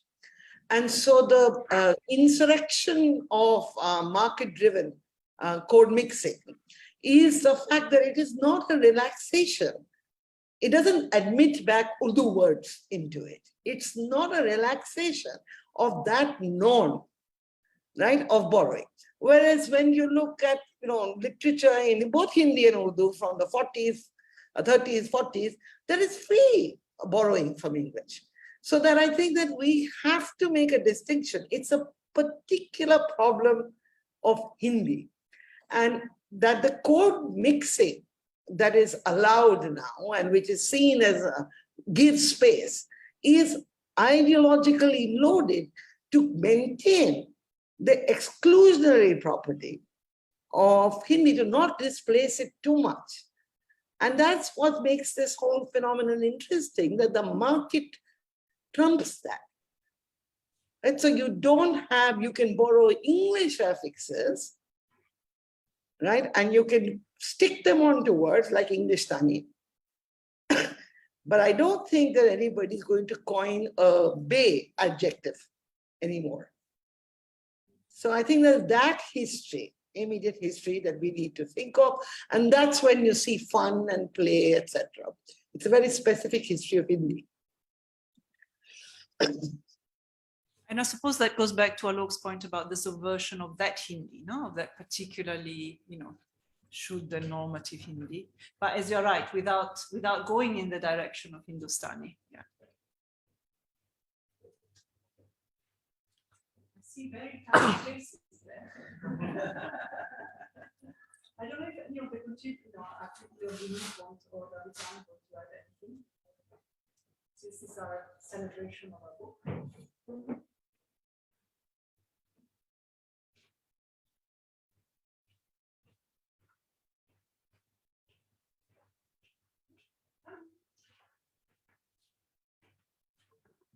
Thank you, Ayesha ji and Trisha ji and Avinash ji, for wonderful interventions. But it's quite clear, right, that people are not really bothered about English the way they were at one point of time.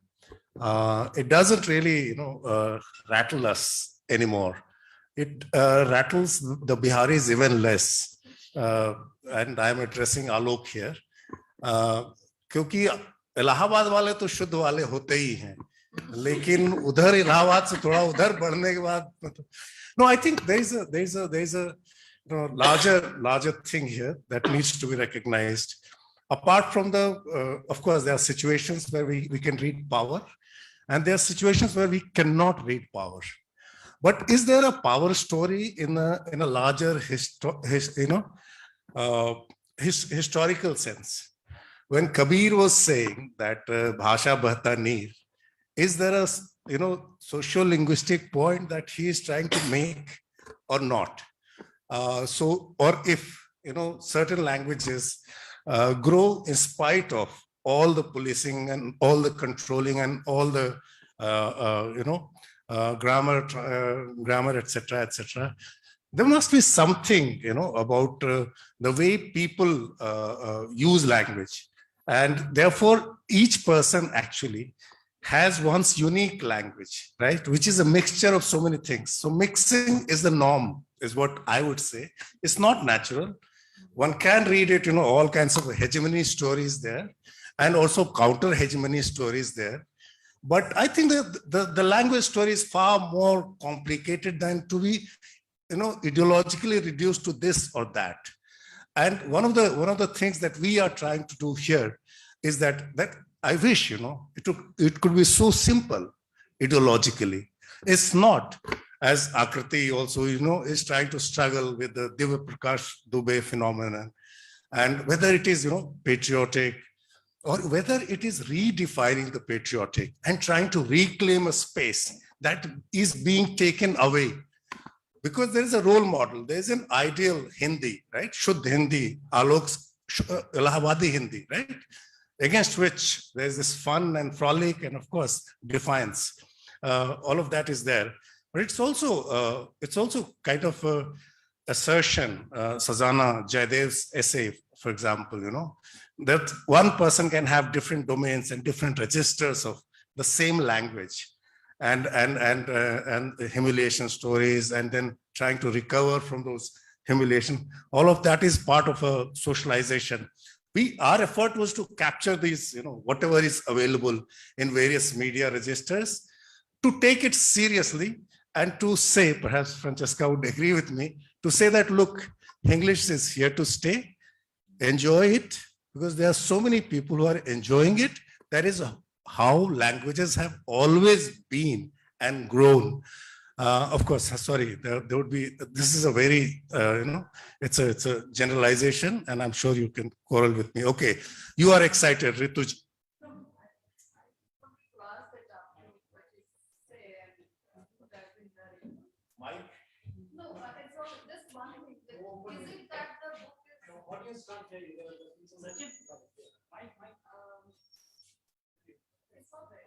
No, उनको सुनना जरूरी है ना,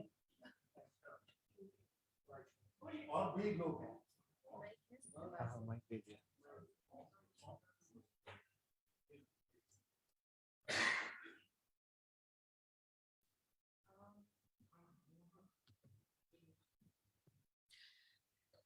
So actually, most of my questions have been asked by Avinash, but I just on your reaction is, your statement.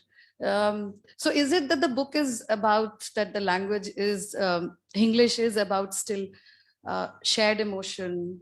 It's still a collective identity, aspiration. Despite seeing the multiplicity, despite seeing the variations as been talked about, and I'm sure I have not read the book, I'm really sorry for that, so I'm not sure.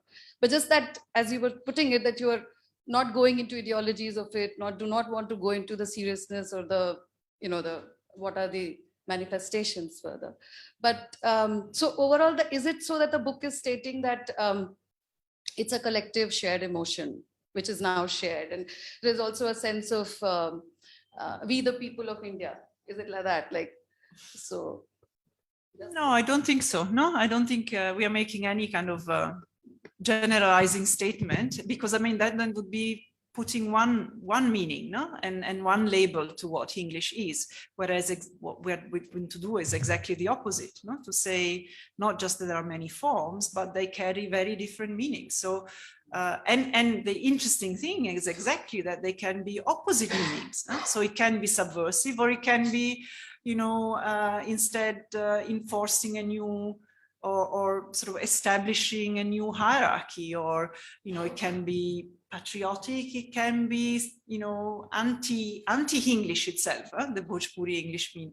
So I think we are resisting one definition, not because we are sloppy and we are lazy and because, but because we think, no, because I think that would be exactly against the logic of the phenomenon that we are describing, no? And also against the attempts to say, oh, English means this, no? English is only the language of, metropolitan youth when they meet in colleges, and, it's this unifying language. And I think it's, what Trisha said about, what it meant in when Annie gives to those ones, is so interesting, isn't it? That then there is some kind of, elite lingo of English, whereas, 20 years later, you have people saying, oh, this is the kind of language that brings students of Delhi University from all parts of the country together.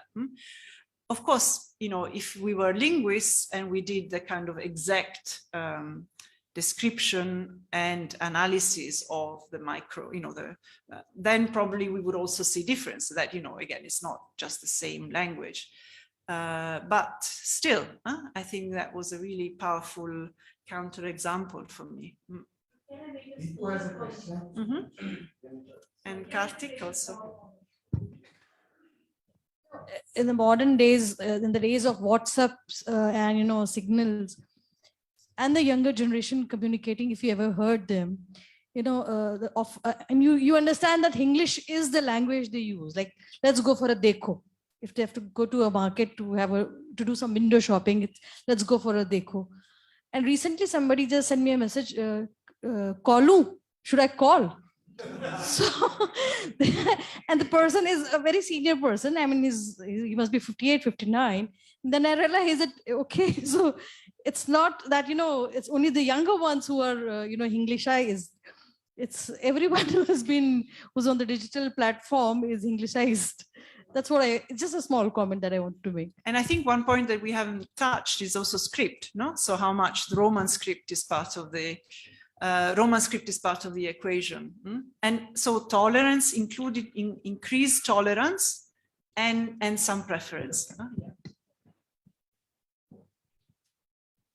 So I had a small comment on a very tangential observation that you made, which was about teaching. So this sense of hierarchy and subversion and play within mixed languages, or Ayesha ji jaise boli mili juli bhasha, how does that one distinguish that from a sense of hierarchy which comes when you say tutti putti bhasha, which clearly indicates an inadequacy rather than this ability to mix? Whether that has some bearing on how you can imagine possible pedagogy. I mean, it was very interesting. We couldn't, unfortunately, make it part of the volume, but we had an interesting discussion on education and classroom in the workshop here, which, I mean, with the teachers saying that, they find the tutti putti bhasha both in the English language schools and in the Hindi medium schools, and basically that you couldn't have a class. You couldn't have a Hindi class within English, and you couldn't have an English class without Hindi. So, again, making it, I mean, I think what we are trying also to say is that this is not just a question of Hindi speakers who are trying, to include as much English as they can, but they don't really have the resources. So they're lacking something, which is, I don't know, I suppose that English film.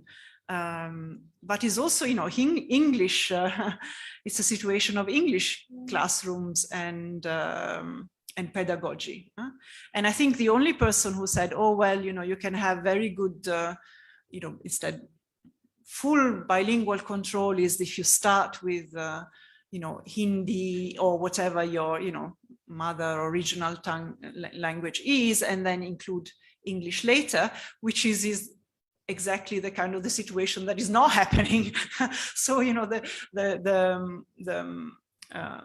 the strategy that would lead to greater bilingualism is the strategy that is not being followed, either in English schools or in Hindi schools. So what do you do then?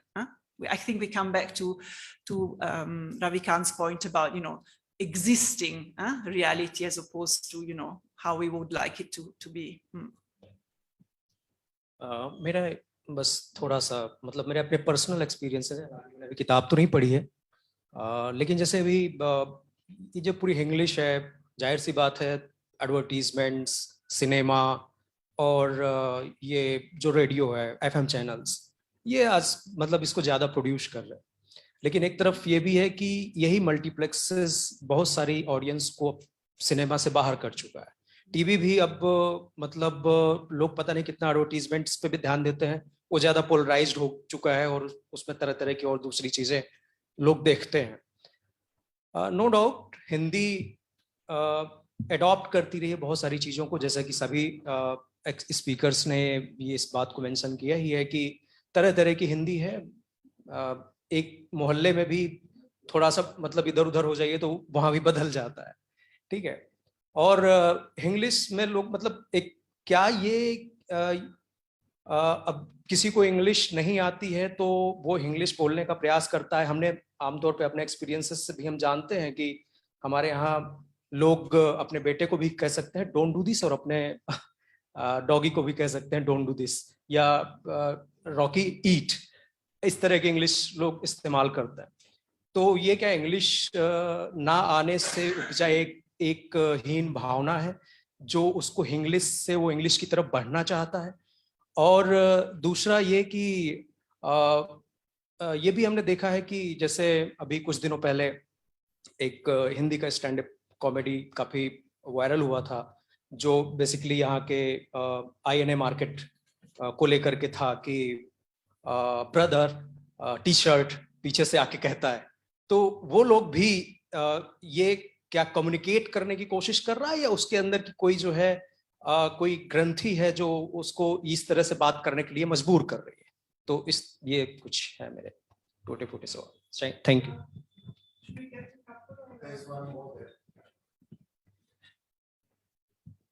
Hi, sorry, very different question, but also I wanted to ask if there's some, maybe it's there in the book also, some discussion of the gendered aspect of the languages also, because I remember I've discussed it with a friend also about how he uses Hindi more often to assert his masculinity in some sense. And also this mixing happens in such a way because in the queer community, English is used in a way to again assert someone's sex/gender identity in different ways. I remember when I was interviewing a group of trans people, this question came up about how they used language as well. And so this question of moving also between Hindi and English also has a gendered aspect in some sense. And I wanted to ask about that and whether that's something that.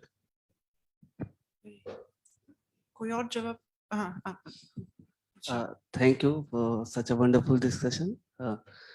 मेरा एक simple सी query है मेरी कि जब भी हम बात करते हैं इंग्लिश की, जैसे डिस्कशन में भी समझ में आया कि वो एज एक प्रोसेस की जर्नी में है, जिसमें जो है वो दोनों चीज़ों को ही मतलब दोनों ही लैंग्वेजेस जो है अपने आप को यूज कर रही है.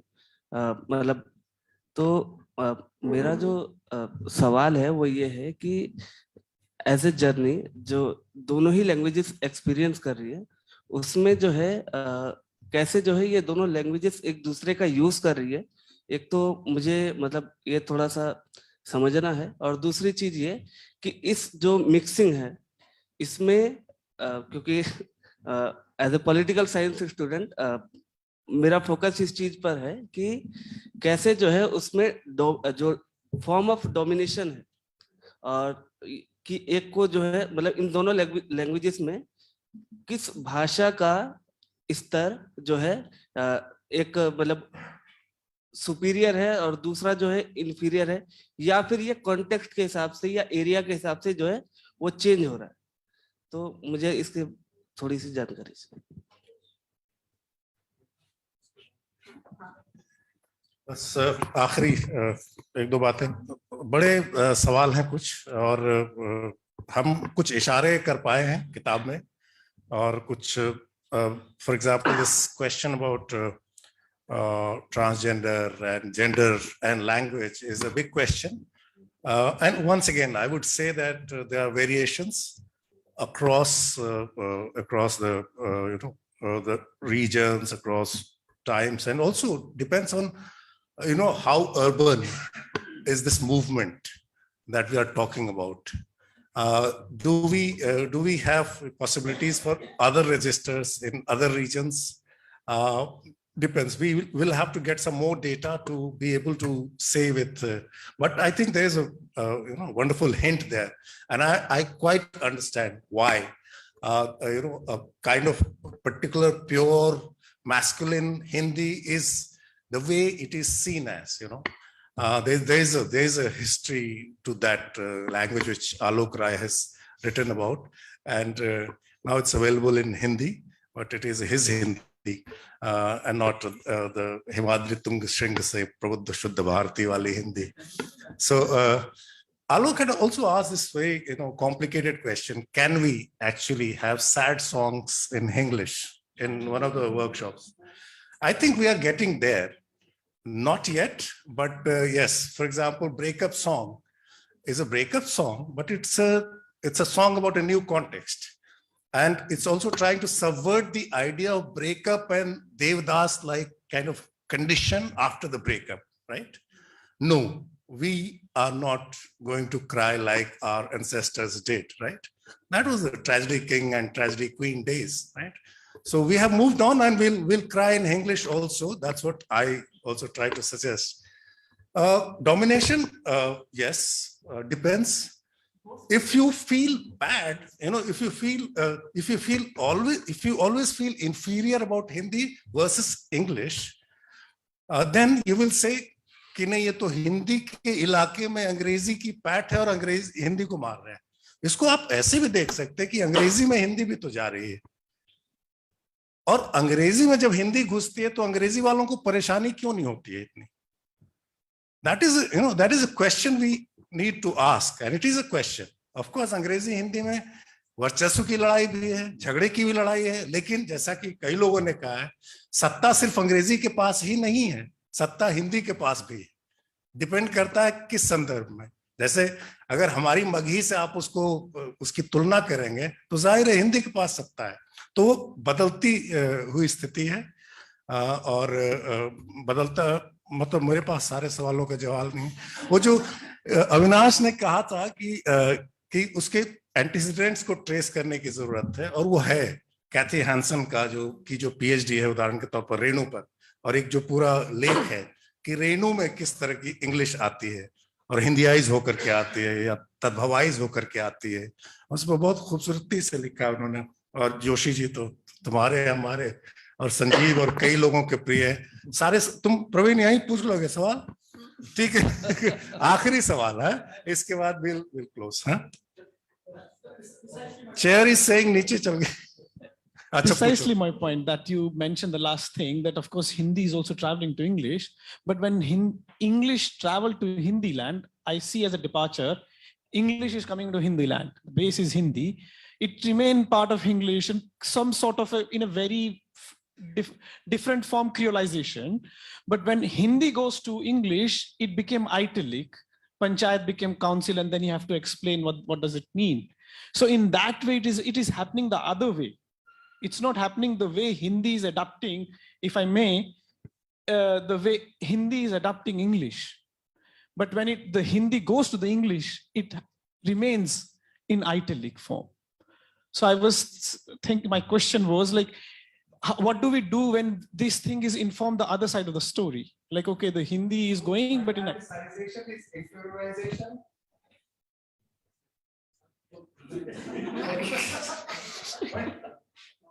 That is my, counter question. Why look at it like that? It also creates an identity, right? You stand out in that whole line, just one word, right? No, depends. Why? One has to really look at it from all angles.